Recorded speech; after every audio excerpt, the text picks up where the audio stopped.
Një qershori përfundoi, por çfarë do të ndodh me fëmijët pas kësaj date? Kemi përfaqësuesit e ambasadës së parë të fëmijëve këtu në Maqedoni, janë Megjashi, është Jana Zengovska, psikologe në këtë ambasadë të fëmijëve, dhe gjithashtu Albulena Karaga është punëtore e faqes dhe që vija gjithsesi nga ambasada e fëmijëve Megjashi. Dobro utro, mirëmëngjesi, mirë se na erdhët. Добре ни дојдовте да позборуваме за ова прекрасна тема, кога се децата во прашање, што и да позборуваме, секогаш е прекрасно, зашто и констатацијата на крај е позитивна. Така барем се надевам дека денеска ќе успееме.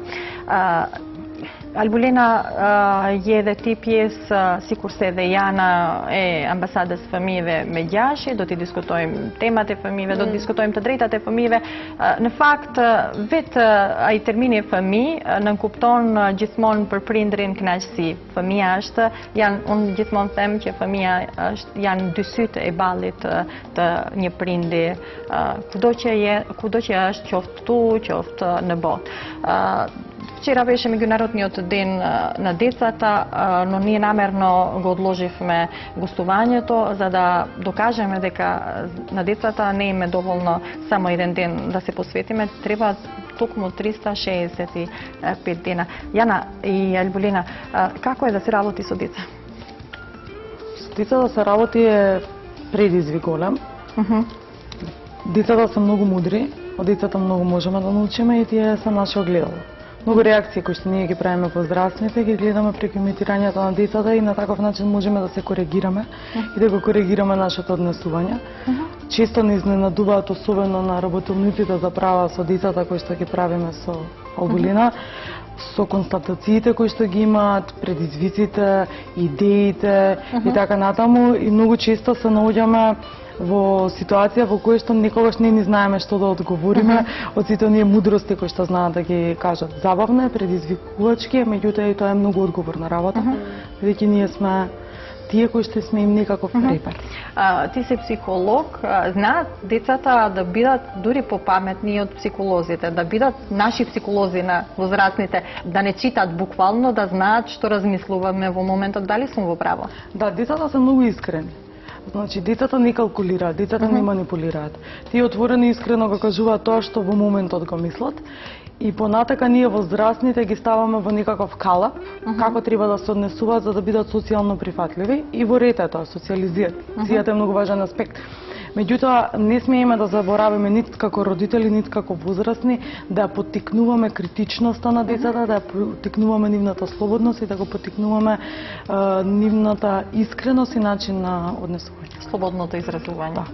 Албулена, си што те понош ме фамијт, на мереш pra konkretisht me të drejtat e fëmijëve, je punëtore paqe në të ambasadë, dhe si ndjehesh ti? Unë përgjithsisht punoj me të rritur që është të drejta. Por që në fakt kanë të bëjnë me të fëmijët. Patjetër. Qëllimi ynë është interesi më i mirë i fëmijës dhe i të rinjve. Ne si fëmijë llogarisim gjithë personat 9-18 vjeç. Është po më rastis, për shembull javën e tetorit, kur i kemi punëtorit për drejtat e fëmijëve, bashkë me Janën, na vijnë mbi 500 fëmijë brenda në periudhë prej 2 javësh. Dhe kemi punëtori me ta, është punë shumë e përgjegjësi. Është kënaqësi mjaft e madhe, nga që është energji komplet tjetër. Ata janë kureshtar, edhe akoma procesi i rritjes nuk ua ka shuar kurreshtjen, edhe ne urojmë që të stimulojmë këtë kurreshtje, ta mbajmë gjallë, edhe të jemi një lloj modeli dhe të dinë që dallueshmëritë, që ngjyrat, që era, që gjithë ajo që ka të ofrojë kjo botë, gjithë kjo larmi është në fakt bekimi i një. Jana, зборувавме за тоа како е да се работи за деца. Ме интересира еден одговор од вас двете, како ги најде 1 јуни 2015 децата тука во Македонија? Во Република Македонија се уште зборуваме за права на децата, се уште зборуваме за жал, се уште зборуваме за задоволување на елементарните потреби на децата. Изгласани се многу закони за заштита на децата. Сите ние зборуваме дека децата се нашата иднина. Нашите очи, јас велам. Нашите очи, нашата иднина. Ама понекогаш и тие очи како да ги затвараме. Така е. Меѓутоа сите заеднички мора да се залагаме за подобрување на благосостојбата на децата. Состојбата со правата на децата сите овие години како што постои првата детска амбасада меѓачи на едно повисоко ниво. Отворено се зборува за своите права. Децата ги знаат своите права, знаат како да пријават. Меѓутоа за жал се уште се соочуваме со најтешки форми на злоупотреба. Се уште гледаме деца кои што питачат, се уште имаме деца кои што не одат на училиште, се уште имаме деца кои што се на улиците и се злоупотребува нивниот труд, деца кои што немаат изводи или деца фантоми кои што ги викаме. Тоа е елементарно прекршување на правата на децата затоа што некој дете кој што нема идентитет не може да ги задоволи поднатака неговите други права. Тоа е жалосно да се зборува. Тоа е жалосна слика да се гледа во едно демократско општество каде што сите зборуваат. Дури во 2015. Во 2015, во 21 век да не можеме да згрижиме деца кои што навистина ни е потребно тоа. Elpolina, të njëjtën pyetje e kam për ty, me që atje dhe vetë përmende që më tepër je fokusuar në punën me të rriturit, por që gjithsesi krejt puna jote e qënuin drejt fëmijëve.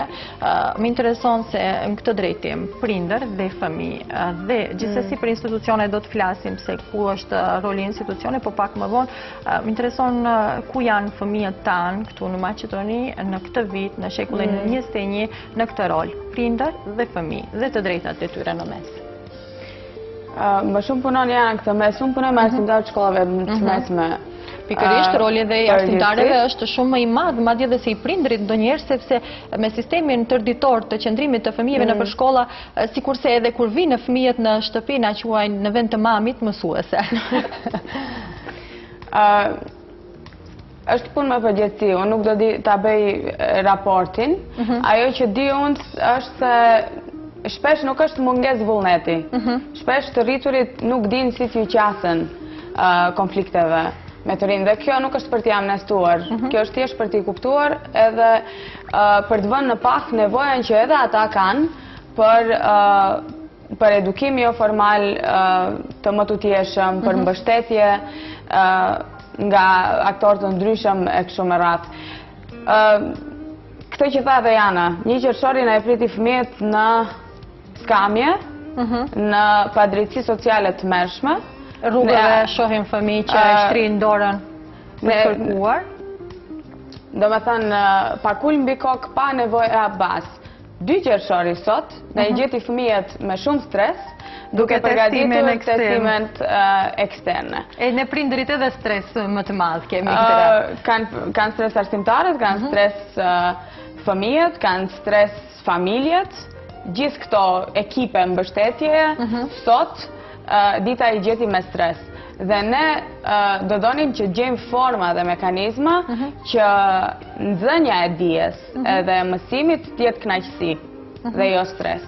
Edhe të gjejmë mënyra, jo të evitohet testim, por të gjetë mënyrë e përshtatshme dhe adekuate e cila do e bëj shkollën vend për të dëshiruar. Me gjithë qef do të shkonim. Po. Përmende që punon me mësimdhënësit, me mësuesit në këtë rast, unë tha që roli mësuesve është vije me njëherë pas prindit.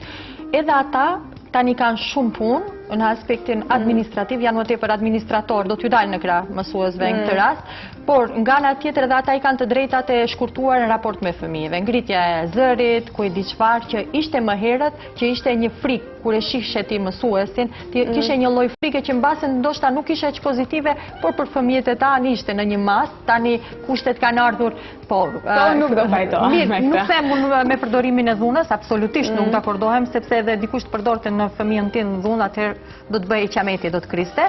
Mirë po, ngritja e tonit, respekti ndaj mësimdhënësit, sikurse ka filluar të zbehet. Më intereson, a e din mësimdhënësit, duke punuar ti me ata, a e din rolin mësimdhënësit që kanë në drejtim të drejtave të fëmijëve? Disa e din, disa jo. Unë punoj me arsimtar të shkollave mesme edhe përpiqen shumë, reflektojnë, vetë reflektojnë, edhe përpiqen të gjejnë mekanizma se si t'i kyçin fëmijët në proceset e vendimarrjes, si të tregojnë respekt për ta. Respekti është i ndërsjellë. Arrin të kyçin për fëmijët? momentin, në disa raste po, në disa raste jo. Ne kishim një seri të tërë aktivitetesh të padhunshme të plenumit të gjimnazistëve, për shembull, i cili ra në vesh të shurdër. Disa herë. Ne kishim kamp jashtë Ministrisë së Arsimit, edhe ato injoroheshin në mënyrën më arrogante të mundshme. Edhe momentin kur u pranuan, unë isha e pranishme në njëra nga ato seanca, ju demonstrojë fuqi edhe trajtoheshin si më të ulët dhe nuk trajtoheshin si të barabartë. Dhe unë mendoj që kjo nuk është në rregull. Edhe mendoj që ne të rriturit duhet të gjejmë forma të tjera edhe të ridefinojmë konceptin e autoritetit. Dhe mendoj se kjo mund bëhet me respekt të ndërsjellë, jo me vendim nga një pozicion fuqie më të lartë, jo me kërcënime, jo me shantazhe, jo me dhunë.